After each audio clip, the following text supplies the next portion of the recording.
మనకంటే గేమ్ ఎలా అనిపిస్తుంది? మణికంఠ గేమా ఓకే పర్వాలేదు. ఫస్ట్ వీక్ ఏదో సింపతితో కొట్టేద్దాం అనుకున్నాడు, ఇప్పుడు కొంచెం పర్వాలేదు అని అనిపిస్తుంది. ఇంకా శేఖర్ భాష గారి గేమ్ ఎలా ఉంది?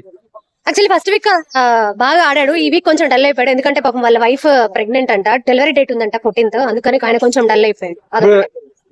రాష్ట్రంలో లావణ్య కేసు ఉంది కదా, సో లావణ్య గారు వస్తే రాస్తారు అంటే శేఖర్ భాషతో గొడవద్దు అంటారు లోపల మా టీవీ ఎక్కడికో వెళ్ళిపోతుంది, ఓకే ఎక్కడ లేని బజ్ వచ్చేసి రావాలనుకుంటారు. అయితే నేను రావాలని వాళ్ళు కొట్టుకుంటే నాకేంటి, నేను అలా ఏం అనుకోవట్లేదు, వస్తే చెప్తున్నా ఎక్కడికో వెళ్ళిపోద్ది అని.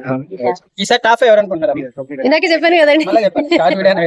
ఓకే, ఇది టాప్ 5 నబిల్, నిఖిల్, విష్ణుప్రియ, నైనిక, ఇంకొకళ్ళు శేఖర్ పాషా. శోభా శెట్టి రీఎంట్రీ ఇచ్చింది కదా, శోభా శెట్టి రీఎంట్రీ ఇచ్చింది, నేను చూడలేదు. ఇవ్వబోతుంది అంటున్నారు, ఏమో మరి ఇంకా వచ్చాక చూడాలి. వాళ్ళిద్దరు కలిసి ఆడతారు గేమ్. ఎందుకు పడదు కదా వాళ్ళిద్దరికి, భీమరాశి ఆమరాశి కదా, ఎట్లా వాళ్ళిద్దరు మైండ్ సెట్ ఒకటే అన్న విషయం హౌస్ లో ఉన్న వాళ్ళందరికీ అర్థం అవుతుంది కదా. ఈ వీక్ ఎవరు నామినేషన్ ఎలిమినేషన్ అనుకుంటున్నారు ఈ వీక్? ఈ వీక్ నేను పృథ్వీ వెళ్ళిపోవాలని అనుకుంటున్నాను. ఇప్పుడే వీళ్ళు అంటున్నారు శేఖర్ పాషా అని. శేఖర్ భాష వాళ్ళే కదా ఇప్పుడు వస్తుంది. అవును, కానీ ఆయన వెళ్ళిపోవడం ఏంటి? దొంగతనం గురించి మీరేం చెప్తారు? మిడ్ నైట్ లేచి దొంగతనం చేయడం ఎందుకంత కక్కుర్తి?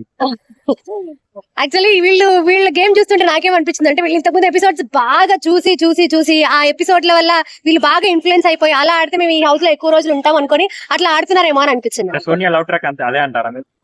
ఖచ్చితంగా ఈ సోనియా ఏదైతే లవ్ ట్రాక్ నడుపుతుందో, అసలు ఆమెకి అమ్మాయిలతో ఎవరితో ఆమెకి ర్యాపో లేదు, అబ్బాయిలతోనే ఎక్కువ ర్యాపో ఉంది. ఎవరు? పృథ్వీ అండ్ నిఖిల్, వీళ్ళిద్దరితో ఎక్కువ ర్యాపో మెయింటైన్ చేస్తున్నారు. ఇంకా ఏమో ఆ ప్లేస్ లో ఎలా అక్కడ ఉన్నప్పుడు వాళ్ళు ఎలా ఫీల్ అవుతారో మనకు తెలియదు కదా. నో కమెంట్స్, నేను దాని గురించి